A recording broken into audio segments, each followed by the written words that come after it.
Atası ülmigen kim var, anası ülmigen kim var?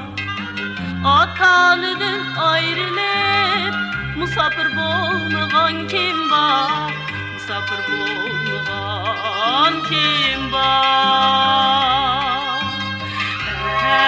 Hey can atam, hey can anam, hey can atam, hey can anam, musafir bolmagan kim var?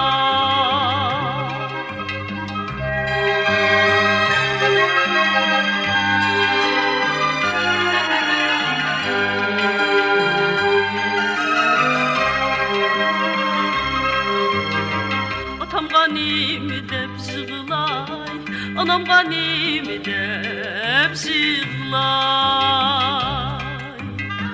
İtimden aldıdın aşkan, samandek sargıyıp yığılay, samandek sargıyıp yığılay.